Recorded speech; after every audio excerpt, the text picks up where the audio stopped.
Did the Oklahoma Sooners just get an advantage?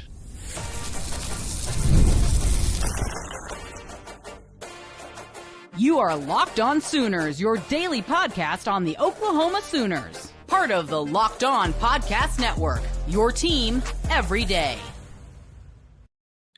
What's up, Sooner Nation? Welcome to Locked On Sooners, and thank you for making Locked On Sooners your first listen every single day. Shout out to all the everydayers. Today's episode is brought to you by FanDuel.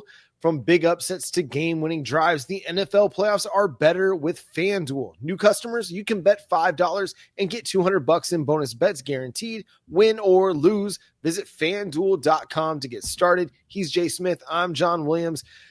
Governor Stitt of Oklahoma signed an executive order on Thursday, clearing the path for Oklahoma to have a little NIL advantage, Jay. Yeah, it appears that it's going to go ahead and move up the date of being able to help facilitate NIL deals within the schools in the state of Oklahoma. So kind of like some other states have done already, just preparing themselves for when the actual settlement drops in like April, May.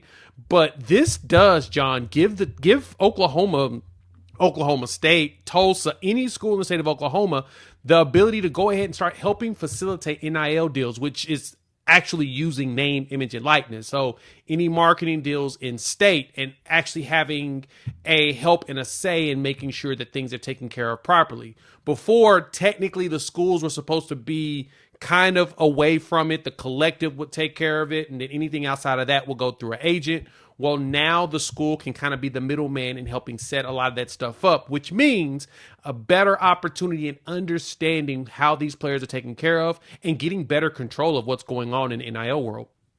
Oklahoma's been trying to get ahead of this thing for a while now. Mm-hmm. We know that there were some misunderstandings in the last couple of years on the NIL front that led to some departures, Caden Green being the most notable one. And so Oklahoma's been trying to rally and get this thing figured out. They brought in a guy with kind of some high-level executive experience to try and help mold this front office, for lack of a better term, into what it's going to be in the future as every college program looks to take advantage of the future Alston versus NCAA case that allows programs to directly pay players. There's going to be a cap to it. There's going to be a limit on spending. And a lot of people project that a lot of that spending will go to football, but the NIL piece of this is still going to be a part of the game. And the programs that are able to best facilitate these things are going to be the ones that have the most success balancing what they can do plus what NIL can allow. Yeah. And one of the big things that was in this executive order is that it gives protection for institutions and individuals from investigations or adverse actions by athletic organizations for engaging in NIL-related activities. So basically, the NCAA has been neutralized. I guess it's the best way to say it. So they can't go and try to come after OU, Oklahoma State, Tulsa, or whatnot if they are helping and facilitating some of these deals, which to me, that's kind of a good thing.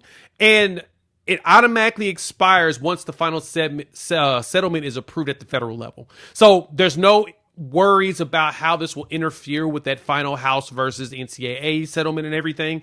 It automatically expires once that goes down. So it's just getting ahead of things. But John, the big thing with this is now Brent Venables and that front office, as you mentioned, that Jake Rosenberg is consulting with the former general manager for the Philadelphia Eagles when they won the Super Bowl.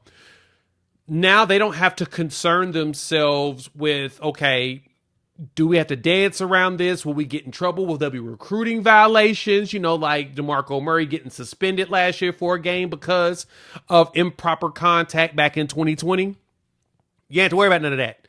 Because as long as you're having conversations that's NIL related and you're helping facilitate payments and work on conversations, you don't have to worry about any of that stuff coming back to get you, because this will protect you until the House settlement comes down. So, John, now that we're looking at this, now that the team has the opportunity, do you feel like this will give more clarity around NIL and allow Oklahoma to have more control?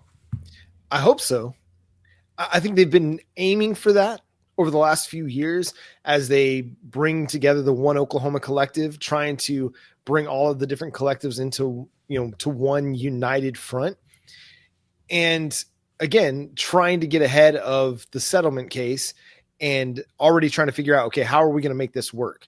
It's not playing catch up. It's being proactive. So I've always felt like Oklahoma was going to be strong on this front. They're not a program that sits back and waits for things to happen. They're not a program that's going to let nature take its course and figure out where the chips are falling and then react. No, they're trying to come up with alternative game plans depending on how this goes. And I think everybody can kind of see the writing on the wall that universities are going to be able to directly pay players and at the same time facilitate NIL deals. And so Governor Stitt coming through on this front with the executive order, it just gives them a head start on that front, allows them to begin to reach out to big name companies in the state of Oklahoma, QT, Devon Energy, on whatever. The casinos around. I mean, I don't know if they want to open that Pandora's box, but I mean, there's going to be a lot of potential for a lot of different things now. And they just want to get ahead of it, get their foot headed down the right path so that they can begin, especially with the 2026 recruiting class, really streamlining this thing so that there is big time clarity on all fronts about what's going to happen on that. Especially getting to legitimately what NIL is here for, which is name, image, and likeness, which is technically endorsement deals, which is technically actually doing marketing type deals, like endorsement type deals, which is what the purpose of it was. The collectives were created in a way to kind of circumvent some of the rules to allow for paying players with that.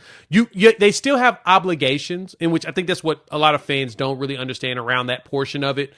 All those NIL deals have an obligation behind them. So they have to do appearances. They have to do signatures. They have to do all kinds of certain stuff. So they still need to do it. It's just based upon whatever their agreement is on that endorsement deals. So I'm sorry to tell y'all, you're never going to know what these NIL deals actual numbers are. They're never going to tell you.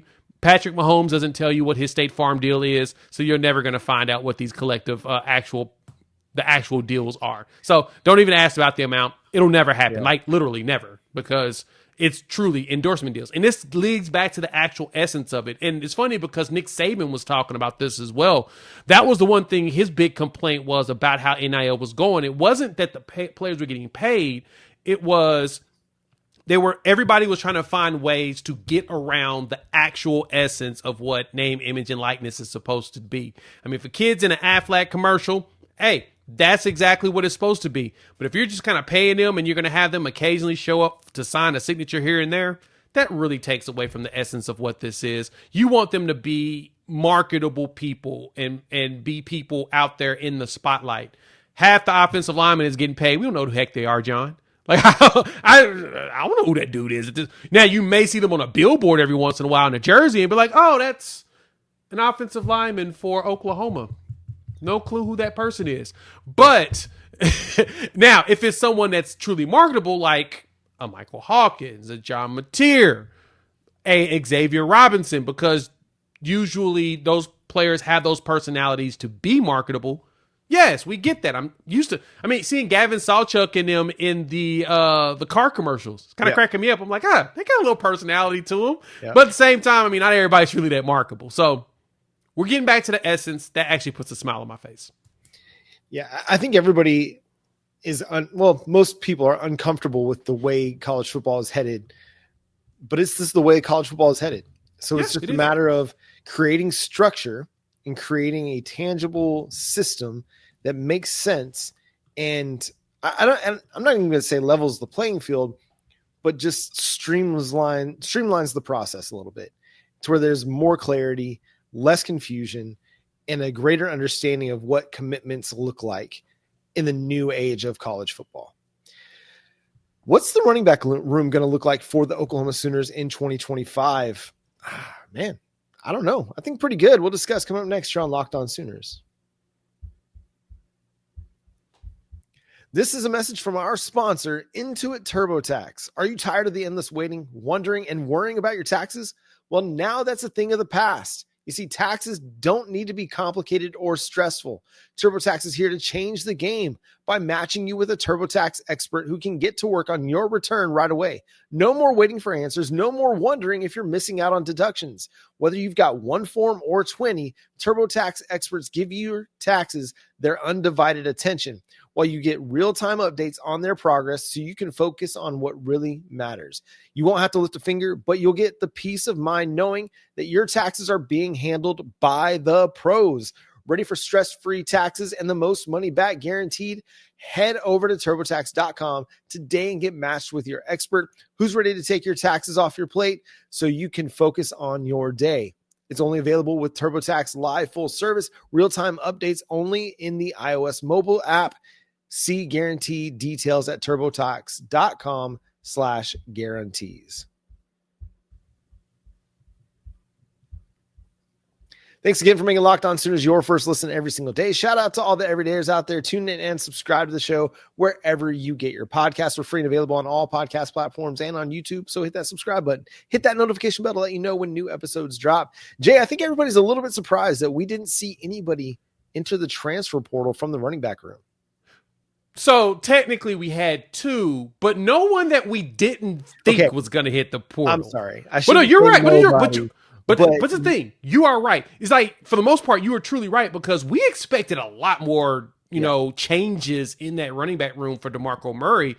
And we're going to go into winter workouts with Gavin, Sawchuck, Xavier, Robinson, Taylor, Tatum, Sam Franklin, Javonte Barnes, right? Did not expect us to end up like this, but it sounds like that room has a lot more stability than anticipated. Unfortunately, they did lose one of those players. We'll talk about that in the next segment, but having Gavin and Gabe Sawchuck back there still with Xavier Robinson, Taylor Tatum, and Javonte Barnes, and I mean, Sam Franklin, even though we watched Sam Franklin get chewed out during that Navy game for dropping back-to-back passes, it's interesting to see that room is going to continue to maintain with veterans. Now, the bigger question, John, that I have for DeMarco Murray, and, you know, even for you here to kind of figure this out, how healthy do we believe this room is going to be going into next season? Because that's been the problem when it came to Gavin Sawchuck as well as Javonte Barnes, is that we haven't really been able to see them fully healthy for a whole season. Right. You know, we got excited after the Florida State Bowl game. Last season, you kind of got half the season from Gavin Sawchuck. And in this past season, you didn't get much of either one of the two except for Barnes in like 2 games. Then Xavier Robinson took over after Alabama. So it was kind of like, meh. And then Taylor Tatum, you got to get him to stop fumbling. And that's really about it. But he's explosive. He finds holes. So what do you think could potentially be the rotation as we prepare for winter workouts for this room? I feel like trying to solve how the running back rotation is going to look is like trying to solve a Rubik's Cube. I have no idea. Like, I've never been able to solve a Rubik's Cube. One, I don't have the patience for it. Jay's going to do it right here now as I'm talking, because he's just going to show me how much smarter he is than I am.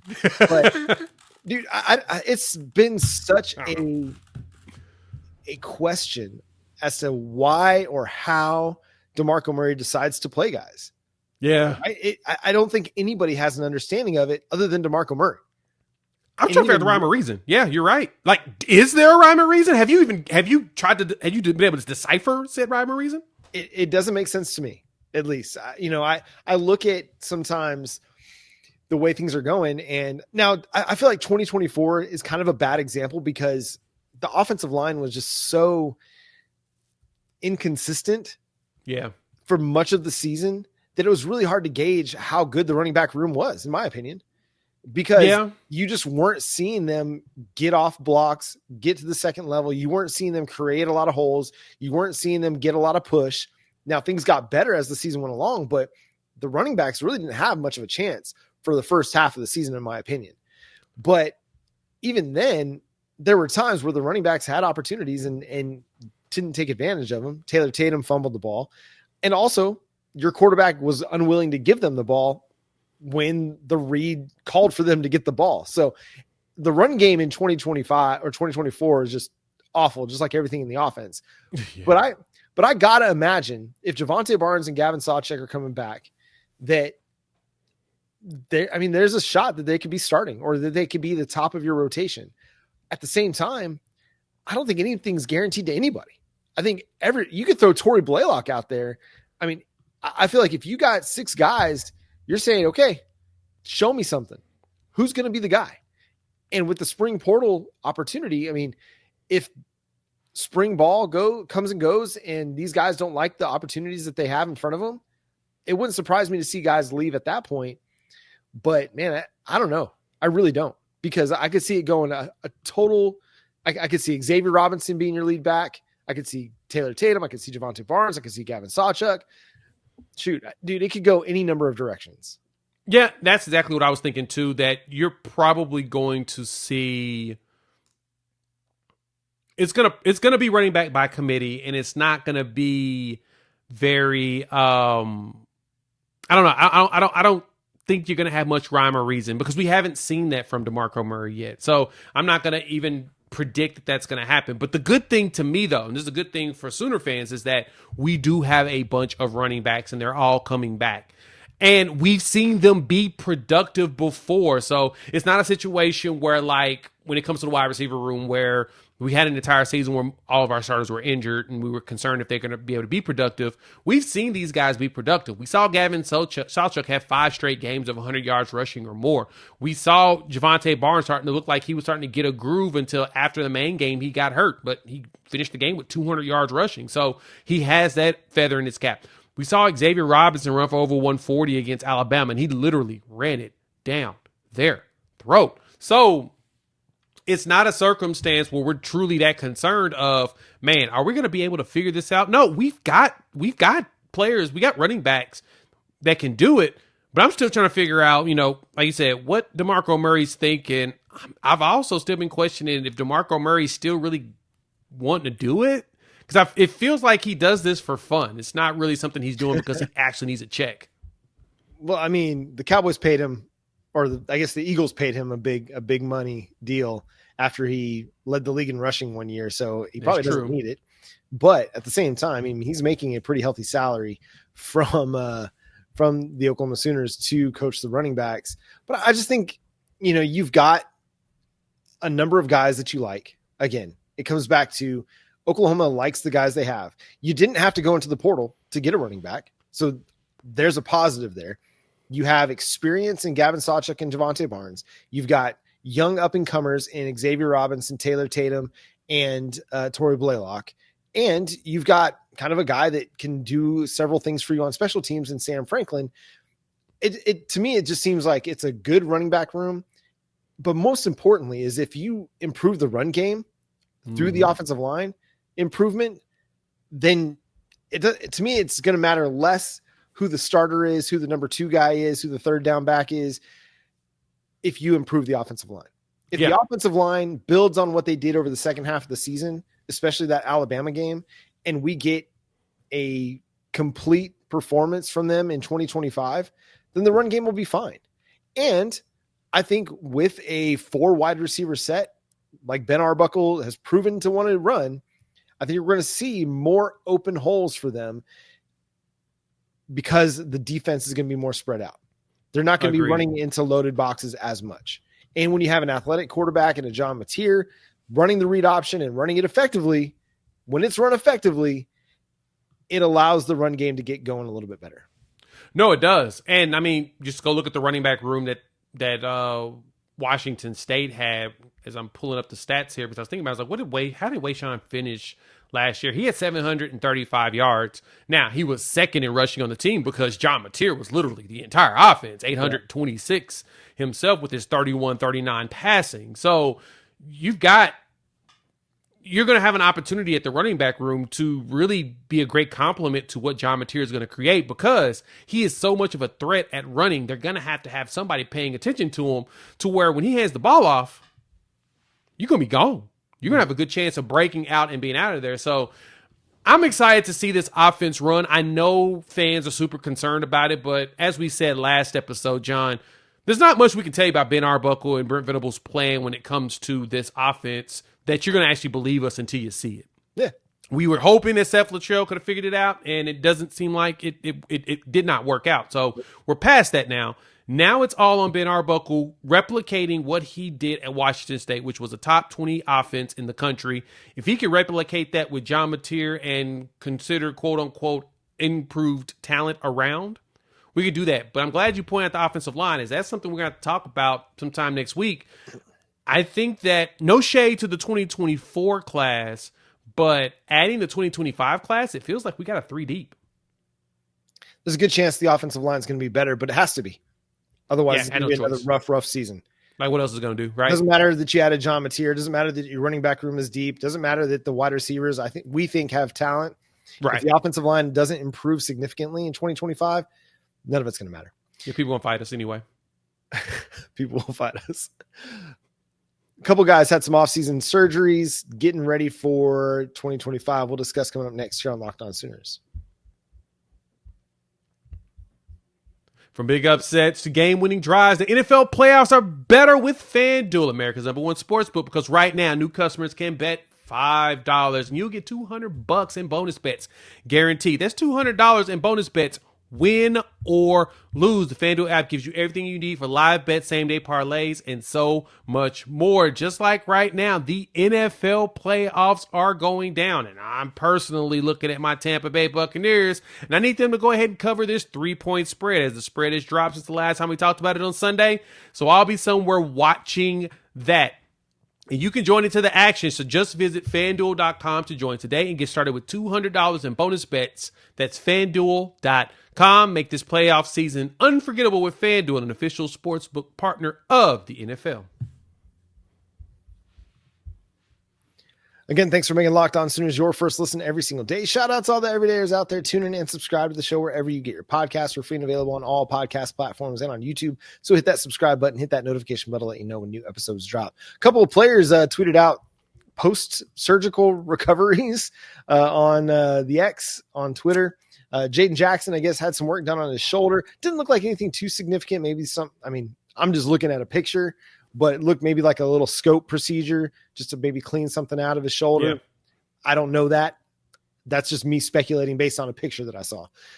Andy Bass did mention that he had another ACL injury, which, dude, oh man, sucks. Man, hate that. Absolutely hurt hate it. That. Get well soon. Jaden Jackson obviously is a significant one that we're going to have to monitor. It's going to limit what he can do during winter workouts, but you probably expect him by spring ball. His development is going to be vital to the Oklahoma Sooners defense in 2025, 2026, and hopefully you can keep him for 2027. But what are your thoughts on what we've seen as far as with Jaden Jackson, Andy Bass, and their injury situations?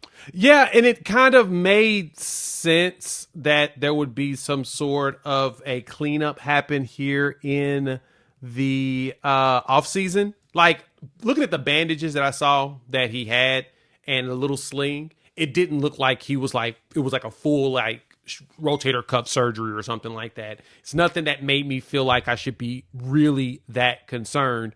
It did look like just a cleanup, right? And off-season shoulder cleanup is very common in football. This is not an uncommon thing, especially as much in the trenches as Jaden Jackson was playing. You know, first his mom tweeted out a picture of him, had an IV fluid, you know, and she was saying prayers and everything. So when I first saw it, I was like, okay, I wonder if he ended up getting that Nova virus or something that's been floating around. He probably got sick. They had to give him some fluids. And he's a big boy, so that means you got to get a little fluid, a lot of fluids to get yourself hydrated. Hydration is critical. Everybody, make sure you stay hydrated during this winter season. But that didn't end up being, you saw the picture of the shoulder. So I'm like, okay, it looks like some sort of, like you said, a scope or a cleanup in the shoulder. And knowing him, he's probably back during winter workouts, doing standard movements, and he'll probably be ready to go come spring training camp, which is the only thing that matters. I need him to be nice and strong when it comes to spring, as well as hitting folks in the fall. I just need you to be ready there. So that's what it looked like. Now with Andy Bass, though,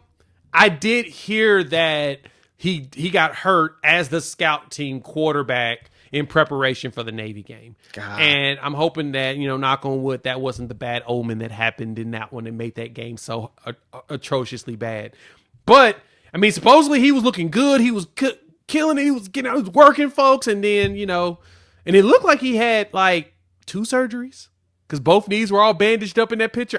John, I was just like, good gosh, man, I feel horrible for him. He wins, go to the state championship game, gets hurt, comes to Oklahoma, looks good, getting his running, and then he gets hurt prepping for a bowl game. That's just no bueno. I'm praying for fast recoveries. I'm really hoping that we can get him back, because I truly want to see him on the field. But it looks like it won't be in 2025. Yeah, that's one of those dudes that when he does get on the field eventually, I think he's going to make an impact. Just got to get him on the field. And, he was about a year out from his ACL injury last year. So I would think that they're going to be very conservative moving forward with Andy Bass. You're not going to want to rush him back. I doubt they'll have him playing scout team quarterback this time next year if Oklahoma's preparing for a bowl game or a playoff game. I think you're probably looking at 2026 spring ball, fall camp before you start seeing Andy Bass again, because now with 2 ACLs, you're going to want to take good care of the guy and make sure that he's really, really, really, really well and ready to go. But, and that's not to say that he wasn't well and ready to go. It's just second knee injury. That's just a tough one. It sucks. Back to back. Yeah. Injuries are going to be something that we monitor this offseason, because Jaden Gibson, we're going to be watching to see how his recovery is going. Is he going to be ready for fall camp? Gentry Williams is another guy that everybody's going to be watching to see, okay, can he get on the field and stay healthy? Deion Burks, coming back from the ankle, or I guess the lower body injury, and then the concussion. You're going to want to protect his head, man. You don't want him to get any more concussions. Any other injuries that we really need to monitor? The Taylors, or the Jakes, I guess, as you say, the Jake Sexton, Jake and Jake. The law firm of Jake and Jake. Yeah, it seems like they're the ones that, if there's any injuries that I think we really need to keep an eye on, is probably them. Like Gentry's, of course, one that we want hope that he's back to play early in the fall. He's spent an entire full year now with the shoulder piece, playing in the first 2 games. After he fell on it a second time, he looked like something else was wrong.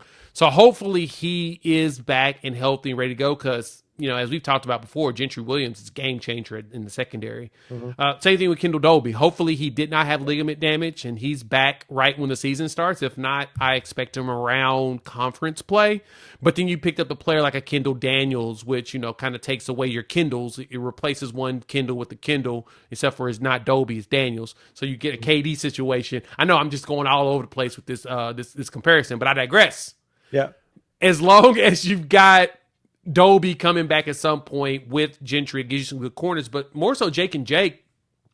Just kind of a preview of us talking about this on the O-line in the near future, but if you really look at it, if you get both the Taylors back, you still have Logan Howell and Isaiah Autry-Dent there right behind them to play your other tackles, and then you've got the 2 freshmen coming in Fasusi and Foger.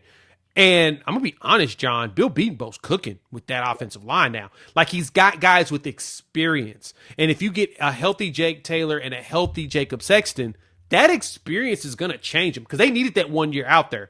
Still got Waywu. You still got Fabici Waywu. You still got Eddie Pierre-Louis right there with him. Ozeta is looking like he done manned up. He started manning up as the season went on. So, John, man, if you get those 2 tackles back and just slowly move those freshmen up the line, because I think that Foger and Fasusi are going to fight for starting, because they're that good. I think they're that good. And that's nothing against Isaiah Autry-Dent or any of the other players. I really do believe that those 2 are elite talents that could walk in and take jobs day one. But they still got to figure out Bill Beatonbo's way of playing. So, yeah, I think you're right. The 2 Jakes are the ones that I'm monitoring the most. I need to see them get healthy. Well, and if they're not, you've got Luke Baklenko, you've got Derek Simmons, 2 better. I didn't even mention them. That's 4 deep right there, John. Your offensive tackle position is looking pretty good. Whew. I mean, I like it. Oh, it's as safe as I would have not expected to be this safe. I'm pretty happy about that. Yeah, you've got a lot of injury insurance along the offensive line at this point. Just final note here before we get out of here, Jeff Roberson, a linebacker from Oklahoma State, who Oklahoma was apparently targeting, had him in for a visit earlier this week, is going to Minnesota, joining up with PJ Fleck and the Golden Gophers. Any surprise there, Jay? Not really. I know that he was favored to come to Oklahoma for as soon as he did a visit. Wrong. He was literally fonged like the day that he said he was coming to visit Oklahoma because when Kendall Daniels committed. And to me, I looked at it, I was like, well, he comes here if he's okay with being literally third string. Right. Because he's not going to be over Kip and Kobe. And honestly, Kendall Daniels is probably 3 guys that are going to get some run with Sammy Omosigho right there. And, I mean, contrary to popular belief, Jared Kandick's going to get a lot of run. They still really like him. They're just trying to get him to be able to take that step up that Danny Stutzman did. And he's doing it right now in the social media piece. We just got to see Jared Kandick do it on the field. So, but I do believe that's 5 guys right there that are going to play. And that's not even, then we're not even getting into your Nestas and Taylor Wine and Taylor Heim, who both could, Wine can play edge, but also linebacker. Taylor Heim can play a combination of cheetah and linebacker. He needs to get his weight up. Then you still got Nesta and Marcus James. So you've got yourself a pretty nice long line of linebackers. And unless Jeff is fast enough to go out there and push them out of the spot, it was going to be a tough opportunity for him to get in there. But those snaps were going to be helpful.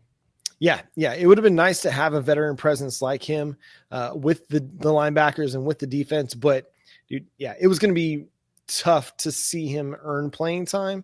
Yeah. Because I just think the ceilings are higher with Kobe and Kip. Now, again, I think he could have played. I think he would have gotten some rotational snaps. But, I mean, he can go to Minnesota and potentially be a starter. And I think that's huge for a guy like that. So shout out to Jeff Roberson for going and finding a good landing spot. I love PJ Fleck. I think he's a really good coach. Yeah, I like Fleck and too. There's a lot of stability up at Minnesota, and they play a tough brand of football. So I think he'll fit in quite well up there. So just a shame that Oklahoma wasn't able to land him. But that's going to do it for today's episode of Locked On Sooners. Thanks so much for tuning in, being a part of the show. Subscribe to the show wherever you get your podcasts. We're free and available on all podcast platforms and on YouTube. So hit that subscribe button and that notification bell to let you know when new episodes drop. Follow Jay at Unfair Sports. Go check out the channel Unfair Sports over on YouTube. Follow me at John 9 Williams. The show is at Locked On Sooners wherever you get your podcasts. And Locked On Sooners on Twitter, TikTok, Facebook, Instagram, everywhere. Threads. Not quite on Blue Sky just yet, but we'll get over there eventually. We'll get there one day. We're branching out into all the social media atmospheres. But until next time, he's Jay Smith. I'm John Williams. We'll talk to you then. Boomer. Sooner. Go to Sooners Wire.